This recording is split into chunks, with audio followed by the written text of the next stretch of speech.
Бейиш нуру.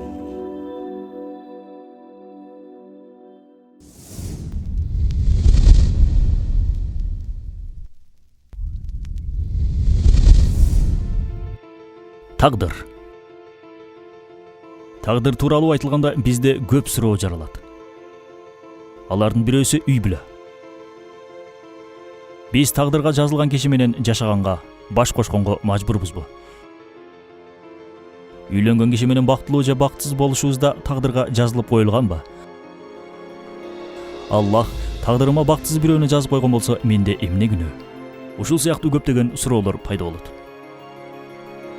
Менин ким менен үй бүлө курарым, ким менен жашарым тагдырга жазылганбы деген суроонун өзү кызык суроо. Чексиз илими менен бүт нерсени билген эзелки Аллах бизди ким менен үй бүлө куруп, ким менен жашаарыбызды кантип билбей калсын, туурабы? Бул суроого жооп берүүдөн мурун тагдыр деген эмне кыскача токтоло кетсек.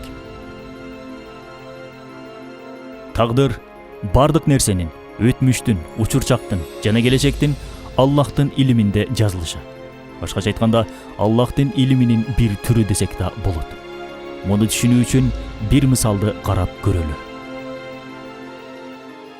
Суу 100 градуста кайнайт. Китепте 100 градуста кайнайт деп жазылган. Эми суу китепте жазылган үчүн ошончо градуста кайнайт десек туура болобу? Жок, албетте туура эмес. Анткени суунун практикада көп жолу ошончо градуста кайнагандыгы аныкталган. Анан китепке 100 градуста кайнайт деп так кесе жазылган. Демек, ошончо градуста кайнаары маалым болгон үчүн жазылган. Тагдырда дал ушул сыяктуу. Алла бардык нерсенин качан, каерде болоорун билип жазып койгон. Жазып койгону бизди мажбурлабайт. Андыктан үй бүлө курууда тагдырга жазылган нерсе. Үй бүлө куруу маселесин эки жактуу карашыбыз керек. Биринчиси, Алла өзүнүн эзелки илими менен аял менен эркектин өз каалоолору менен үйлөнөөрүн билген. Учур келгенде алардын каалоолорун ишке ашыруу үчүн тагдыр дептерине бири-бири менен үйлөнүшөт деп жазып койгон. Жогорку мисалга таянсак, илим, теория, маалыматка, практикага көз каранды деген эреже келип чыгат. Ушул эреже менен карай турган болсок, тагдырга үйлөнүшөт деп жазып коюу да алардын каалоолоруна баш ийет. Жөнөкөй тил менен айтканда, булар бири-бири менен үйлөнсүн деп эмес, үйлөнүшөт деп жазылган. Демек, бул жазуу адамды мажбурлабайт. Экинчи жагы, тагдыр кээде шүгүр кылууга же болбосо сабырдуулукка үйрөтүү үчүн адамдын каалоосун эске албай туруп, эки кишини жолуктурат. Аларды бири-бири менен баш коштурат. Эгер мындай баш кошуу жакшы, бак тапкан үй бүлө болуп кетсе, аял менен эркектен шүгүр талап кылынат. Аларга ушинтип шүгүрдү үйрөтөт.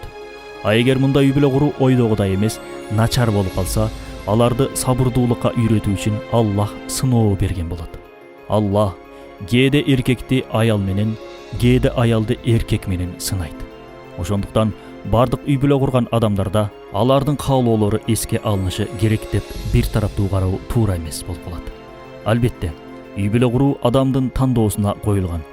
Бирок жогоруда айткандай, кээде Аллах бизди сыноо үчүн күтпөгөн адамга жолуктурат. Бул тагдырдын экинчи тарабы. Бул жерде дагы биз билип ала турган өкүм эрежелер бар. Эгер адам бир нерсени кааласа, бирок Аллах ал нерсени каалабаса, анын каалоосу орундалбайт. Эгер ошол киши каалаган нерсе жакшы нерсе болуп, бирок орундалбай калса, анын соогун алат. Эгер адам бир нерсенин болуусун кааласа, Аллах да аны кааласа, ал нерсе орундалат, ишке ашат. Адам мындай нерсенин жаралышына өзү себепкер болгон үчүн соңунда жоопкерчилигин өзү тартат. Эгер жакшы нерсени каалаган болсо, соогун алат. Жаман нерсени каалаган болсо, жазасын тартат. Демек, Аллах адамдардын каалоосуна таянып, алар күткөн нерсени жаратат. Кээде алардын каалоосун аралаштырбай туруп, бири-бирине жолуктурат. Бизге жаккан үй бүлөнү өзүмдөн, жакпай калган үй бүлөнү тагдырдан деп да айта албайбыз. Эки учурду тең тагдырдан деп билишибиз керек.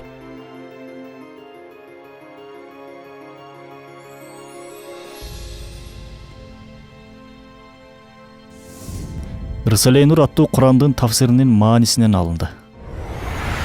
Бейиш нуру.